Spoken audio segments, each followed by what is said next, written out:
This is the latest edition of Front Up, and I'm Whitey Willauer, and I've got a great guest here today, Clifford Williams. Cliff, good to have you here. You've just gone through a tough election campaign, but before we get into that, what do you do in the real world? I work for the Federal Aviation Administration at the airport, taking care of the nav aids and the communications. And are you up in the tower? And well, I take care of all the communications that are in the tower and all the stuff that networks into the tower. And we have a radar. We have a VOR out at the Alta Rock. Oh, yeah. And we have ILSs, instrument landing systems. So we have different. We have outer marker out at Walwinnett. So I'm all over the place. So you maintain all of this communication gear? So you can come here in the fog or the rain or the... I remember you used to not be able to get in here very often. I mean, anytime you had fog, you were sent back to Hyannis or Boston and such. That hasn't happened so much anymore. Is it changed? Well, I don't know. I'm not that old, but anyway. Well, I guess you're not. It's you know, we're a Cat 1 airport, so What's a Cat 1? Well, you're gonna make me give the Category 1. Category 1, like a Category 3 is 00. So, like in London, you can fly in when you can't see in front of your face. Really? It doesn't matter what the category is. So we're the lowest category. We're Category 1. So I think it's 200-foot ceiling, 1,800-foot visibility. I might be wrong, but I don't try to memorize that stuff. That's more of the controllers worry about that. I just keep the equipment running. I can remember one time that he couldn't get in here, so he landed in the Myacomet golf course, and there were sheep out there at the time. There you go. And I don't know if that was quite legal, but he had a home in Wisconsin, so he wanted to get in, and I guess it was legal to do that, but you couldn't do that nowadays. You might lose your license. I know. I've heard way back in the day we had the 55-gallon drums that would light fires in and run them along the beach, so that you'd come down the beach and see them and turn into the airport. Oh, okay. That was the ILS. That was the ILS system. That's way before we me. used to do that in China. There you go. They probably still do. No, well, no, they've gotten pretty sophisticated in China now. But so you've just come through this election campaign. What was it like going through that whole process? Well, it's been long because I've done it for 3 years in a row. Yeah. While in the last 2 years I've still been on the I'm on the finance committee, so I'm going to 3 meetings a week, and then trying to absorb all the information while I'm not at the meeting for the next meeting, and trying to work and trying to run a campaign, and there's not much time for anything. That's a lot. That's a lot. Yeah. And I have some rental property, and I have a 6-year-old son, so it keeps me busy. I would say so. Yeah. So now, how's it? What is it like standing out there for, what is it, 12 hours? Yeah, at least 12 hours. Well, you know, it's just it's an endurance game. It goes on forever. If you want to live forever, run a campaign, because it seems to last for, it feels like it's 3 days instead of 12 hours. Yeah. I think that's the hardest part of the whole rigmarole, is that last day. Yeah, and I don't know who invented that. I don't know who invented just hanging at the dump, or I don't know if that was Dougie or who it was, but... It probably was Dougie. Dougie spent a lot of time. He'd go around from house to house, and he did the Rotary, right, and then he went over to the Cape and did it the Rotary, and he did all sorts of things. Correct. Yeah, and that's driven the rest of us crazy. Yeah, exactly. Yeah. So you don't know if you're supposed to do it or not supposed to do it. Yeah. Well, there's no rules. Yeah. I remember the sheriff telling me, "Don't worry about it. Just." He'd tell me when to go to the Stop and Shop and when not to go to the Stop and Shop, and when the people were cashing their checks and things like that. I learned a lot from the sheriff. There you go. Yeah, and Dougie coached me also. So, and you didn't win. Are you going to try it again? Well, I was confused on the numbers, but I'm starting to hear different rumors on what the numbers mean, I guess. I guess there was a big push by certain individuals to sponsor Mr. Glidden, and I haven't verified a lot of those rumors, but I think I can't see why my message wouldn't be one that people would sponsor, seeing I gained votes year over year. So it's confusing. It's Steve took probably 200 votes from me, even though he told me he was going to win. So I don't know. You start adding up different votes, and it makes a big difference. So I don't know what the support team for Tobias was going to be if he got in. I think he should have been. I think they should have helped him by showing him that he needed to probably go on a committee if he was big on the sustainable green energy. Then that's probably what he should have been doing. Get on a committee. The selectmen, being on the board of selectmen, really has nothing to do with, growing vegetables in your backyard or windmills or any of that stuff. So I think it was probably a disservice to him and a disservice to a lot of people that certain individuals made that move. But that's the way it goes. People can do what they want. Oh, it's always something like that happens. I remember one of my election campaigns, Sconset Beach Nourishment was very important at that point in time. Right. And so that skewed the whole election process, because it was whether you were for it or against it.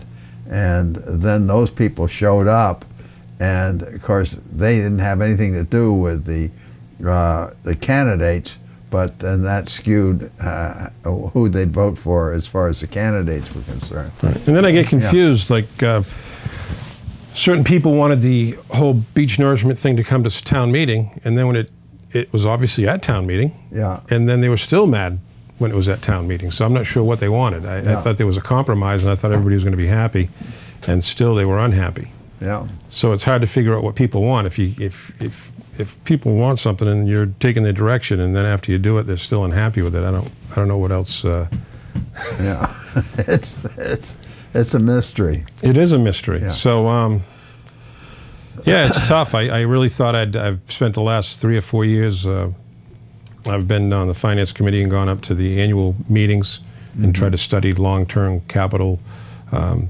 planning and just different things.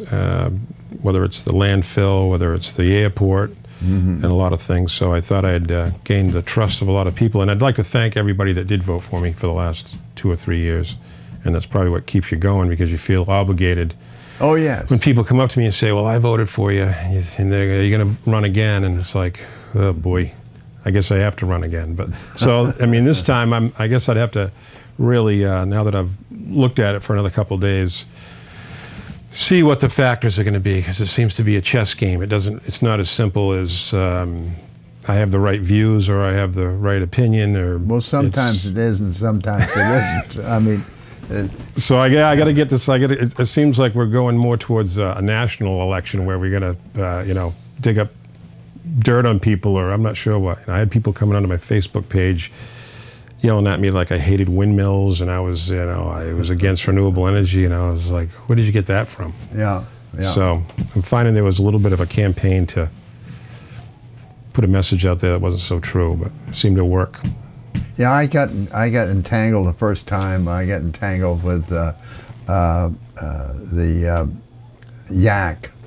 I foolishly went on yak. There you go. And I had one opinion, and everybody jumped all over. I felt like I was in the middle of a circle, and people were throwing rocks, and I look over here, and I get a rock from the other direction. So that taught me don't do that when you're running for. Exactly. Yeah. I went on yak the first time, and I didn't even get to say anything, and they were throwing me under the bus. So I don't know what that. Those guys seem to have their own agenda. I don't know. It's they've lynched you before you even show up to the show. Now, did you go through the process of being interviewed by the Inquirer and Mirror? No, they didn't do that this year. I think they already had their opinion. Oh, they didn't do it? No, they already picked their man. Oh, come on. Absolutely. I used to enjoy that, because they'd come in and they'd have preconceived notions about you, and they would ask you. Right. Yeah, they didn't do that. They didn't do that because I think last year I kind of read on the riot act, because I think when we were first having the financial problems with the town. Yeah. And I made the point that the Inquirer Mirror always paints the airport as a great place, and they're doing a great job. And I told them that what's going on downtown is, they're rookies down there compared to the stuff that's going on out at the airport. Mm-hmm. And I don't think they like that message. They didn't want me back, especially now that things have come to light on what was going on. Yeah, well, you were very, very instrumental in making a lot of that happen, that change. And it was not easy. No. It was tough. Yeah. Uphill battle. So that's really why I thought I thought I'd gain some respect. But like I said, I think I've been derailed by a certain group. So we'll see. But your role there, people have they didn't realize how long you had been at it. Right. Yeah, and how much you brought a lot of that to the surface. Right, and people are busy, and you try to find the best way to, I guess, put your message out there. Mm-hmm. Meet the candidates. Not a lot of people show up. You're in the newspaper. You're trying to answer the questions. A lot of people tell me they don't read the newspaper. So, I don't have a lot of time to go out and socialize. So I guess I'm not that well known in those realms of the community. Now, I was just going to ask you, what were you thinking, or where do you think the town ought to go? I mean, it's part of your platform, but it also is part of your overall thinking. As you're going to become a member of the Board of Selectmen, what direction did you anticipate we should be going to? Well, I think we've focused a lot and spent a lot of time on clean harbor, as far as what we're going to do with the jetties, mm-hmm. and we're going to get new data to find out whether or not what percentage of the septics in Monomoy or wherever are a problem to the harbor. So I'd continue on with that. I think we made a big mistake when we did that one-third with the sewer. Yes.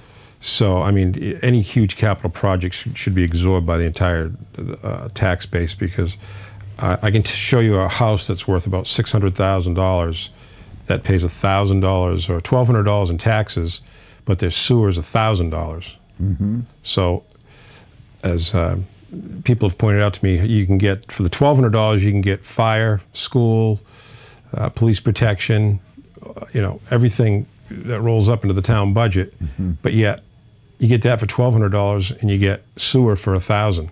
How's that possible? Mm-hmm. Because it's not evenly distributed. So if you distribute it amongst the tax base, I think instead of paying $1,000, that house would pay $150 a year. Mm-hmm. So that goes to show that it's just not a good way to go about.